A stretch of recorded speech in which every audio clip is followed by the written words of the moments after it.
पाचन। क्या पढ़ेंगे? हम लोग जो भोजन करते हैं उसका पाचन होता है और उससे जो पोषक तत्व प्राप्त होते हैं वो हमारे शरीर ग्रहण करते हैं और इस तरह से हमारे शरीर को पोषक तत्व की प्राप्ति होती है। हम लोग भोजन करते हैं तो सबसे पहले मुंह में भोजन देते हैं ना, उसको दांत क्या करता है? चबाता है ना। यहीं पर मुख में लार ग्रंथि से लार आता है ना, भोजन में मिलता है, उसको बढ़िया से चबा करके तब हम लोग क्या करते हैं? घोंट लेते हैं। क्या करते हैं? जब घोंटते हैं मुख हो करके, इसे मुख गुहिका कहते हैं, माउथ कैविटी, ग्रास नली में भोजन हम लोग घोंट करके देते हैं। उसके बाद वह भोजन चला जाता है आमाशय में। कहाँ चला जाता है? आमाशय में। आमाशय से भोजन गुजरते हुए चल जाता है छोटी आंत में। कहाँ चला जाता है? फिर छोटी आंत से बड़ी आंत में चला जाता है। फिर छोटी आंत से कहाँ चला जाता है? बड़ी आंत से मलाशय में, फिर मलद्वार के द्वारा बाहर निकल जाता है। अब क्या है? आहार नाल के इन भागों के साथ अनेक छोटी बड़ी ग्रंथियां जुड़ी हुई है। ये जो आहार नाल है, इस आहार नाल से अनेक छोटी और बड़ी ग्रंथियां जुड़ी हुई है। क्या जुड़ी हुई है? ग्रंथियां जुड़ी हुई है। जैसे लार ग्रंथि, लार ग्रंथि से क्या निकलता है?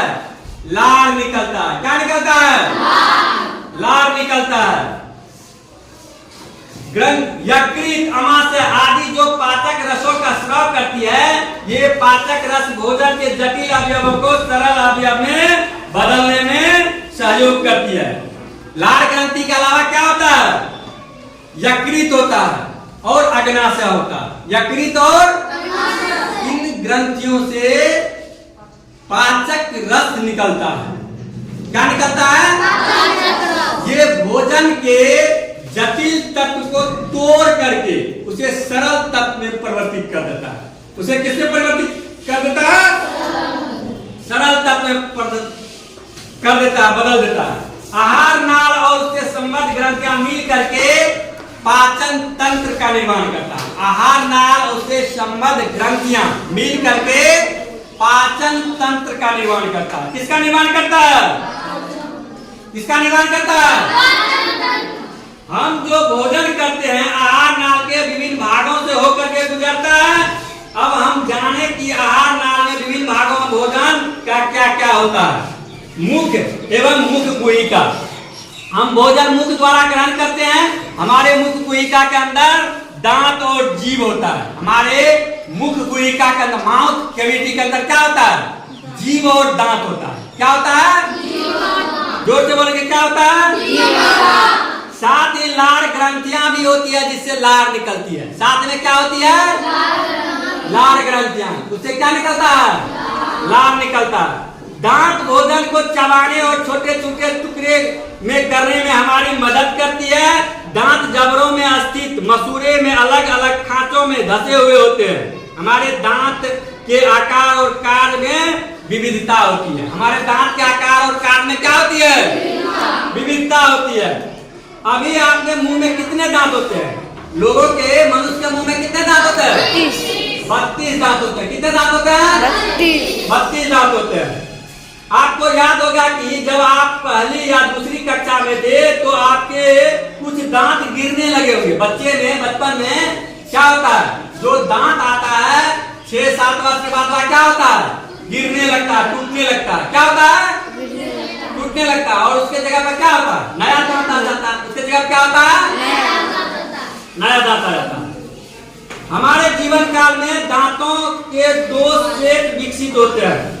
हमारे जीवन काल में, मनुष्य के जीवन काल में कितने दांत के सेट विकसित होते हैं? 2 सेट। कितने दांत के विकसित होते हैं? 2 सेट विकसित होते हैं। लेकिन कुछ समय के बाद फिर नए क्या होता है? तो कुछ दांत जो है समय के साथ जब गिरता है 2 सेट में, तो प्रथम सेट बचपन में ही निकल जाते हैं। लगभग 8 साल के आयु तक गिर जाते हैं। प्रथम सेट जो होता है दांत का, वो निकलता है और 8 वर्ष तक की उम्र में वह गिर जाता है। 8 वर्ष की उम्र तक वह क्या होता है? प्रथम सेट के इन दांतों को हम दूध के दांत कहते हैं। प्रथम सेट के दांत को क्या कहते हैं? सबके मुंह से आवाज नहीं आया। क्या कहते हैं? दूध के दांत कहते हैं। हालांकि वृद्धावस्था में इनसे कुछ दांत गिरने भी लगते हैं। ये दूध के दांत क्या होते हैं? इनके स्थान, ये दूध के दांत वो अस्थायी होते हैं क्योंकि 8 वर्ष बाद गिर जाते हैं। इसके स्थान पर अस्थायी दांत आता है। इसके स्थान पर क्या आता है? अस्थायी दांत आता है, जो वृद्धावस्था में वो भी गिरने लगता है। वृद्धावस्था होता है ना। अच्छा, दांतों के आकार और उसके काट के अनुसार इसको 4 भागों में बांटा गया। दांत के काट और आकार के अनुसार इसके कितने भागों में बांटा गया? 4 भागों में बांटा गया। कृंतक, ये दांत इंसाइजर जो होता है, यह काटने का काम आता है। इंसाइजर दांत क्या होता है? ये 2 दांत आगे का होता है। हम लोग कोई चीज खाते हैं तो दांत से काटे ना, इसे इंसाइजर कहते हैं। ये दोनों दांत ऊपर का और नीचे का क्या है? इंसाइजर दांत है। क्या दांत है? ये काटने के काम करते हैं। रदनक, कैनाइन दांत फाड़ने का कार्य करता है। अग्र चवर्णक, प्रीमोलर दांत पीसने और चबाने का काम करता है। चवर्णक, मोलर दांत पीसने और चबाने का काम करता है। क्या आप जानते हैं कि हमारे दांत के ऊपरी परत, जिसे हम एनामल कहते हैं, हमारे शरीर का सबसे कठोरतम भाग है। हमारे मानव शरीर का सबसे कठोरतम भाग क्या है?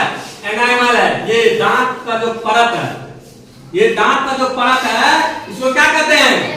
एनामल कहते हैं। ये बहुत ही कठोर होता है। ये हमारे शरीर का सबसे कठोरतम भाग कौन होता है? एनामल। कौन होता है? एनामल हमारे शरीर का कठोरतम भाग है। यह कैल्शियम और मैग्नीशियम के लवण तथा केराटिन प्रोटीन से बना होता है। ये एनामल किससे बना होता है? ये कैल्शियम और मैग्नीशियम के लवण, कैल्शियम और मैग्नीशियम के लवण तथा केराटिन नामक प्रोटीन, ये 3 चीजों से एनामल बना होता है, जो बहुत कठोरतम होता है। ये तुमको जो पढ़ा रहे हैं सभी कंपटीशन में पूछा जाता है, इसीलिए अच्छी तरह से इसे आत्मसात कर ले। आप बीपीएससी कीजिए या आईएएस कीजिए या रेल में जाइए या कहीं जाइए, यहाँ से क्वेश्चन बार बार पूछा जाता है। जो हम अभी आपको पढ़ाए, ये क्वेश्चन आपको कंपटीशन में पूछा जाएगा। इसलिए ध्यान से पढ़िए और उसको अच्छी तरह से ग्रहण कीजिए, आत्मसात कीजिए। हमारे मुंह में हमेशा गीला रहता है, ऐसा क्यों होता है? हमारे मुंह में 3 जोड़ी लाल ग्रंथियां हैं। हमारे मुंह में कितने जोड़ी लाल ग्रंथियां हैं? 3 जोड़ी लाल ग्रंथियां, जिनके लार स्रावित होता रहता है। लार भोजन को मुलायम बनाता है। लार भोजन को क्या बनाता है? मुलायम बनाता है। लार में पानी, लवण और चिकना म्यूकस होता है। पानी, लवण और चिकना म्यूकस होता है। भोजन का पाचन मुंह से ही लार में उपस्थित एंजाइम एमाइलेज की सहायता से आरंभ होता है।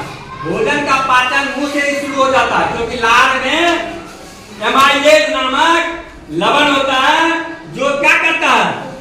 मंड को, स्टार्च को शर्करा अर्थात ग्लूकोज में बदल देता है। एंजाइम रासायनिक स्राव है, जो आहार नाल के विभिन्न भाग एवं ग्रंथियों से स्रावित होता है। भोजन के विभिन्न अवयवों एवं साथ में प्रतिक्रिया कर पाचन में मदद करते हैं। एंजाइम और उनकी क्रियाविधि प्रभाव के बारे में शिक्षक से चर्चा कीजिए। अब क्या है? जीभ मुंह के अंदर एक पेशीय अंग है। जीभ आगे की ओर स्वतंत्र तथा पीछे की ओर मुख गुहिका से जुड़ा रहता है। यह मुख का व्यस्तम अंग है। जीभ मुख में भोजन को इधर उधर करने का काम करता है। जीभ पर स्वाद कलिकाएं होती है। जीभ पर क्या होती है? स्वाद कलिकाएं। हम लोग जो खाते हैं मीठा, खट्टा, नमकीन, कैसे पता चलता है? ये जीभ पर जो स्वाद कलिकाएं हैं, यही स्वाद कलिकाएं की वजह से हमें टेस्ट का पता चलता है। स्वाद कलिकाएं जीभ को अलग अलग हिस्सों में बांटती है। स्वाद कलिकाएं की स्थिति का पता लगाने के लिए हम एक रोचक क्रियाकलाप कर सकते हैं। जीभ हमें साफ स्पष्ट बोलने और शुद्ध उच्चारण करने में भी मदद करती है। स्वाद कलिकाएं के अलावा जीभ हमें स्पष्ट बोलने में भी मदद करता है, स्पष्ट बोलने में भी मदद करता है। चलिए आज के लिए इतना ही, धन्यवाद।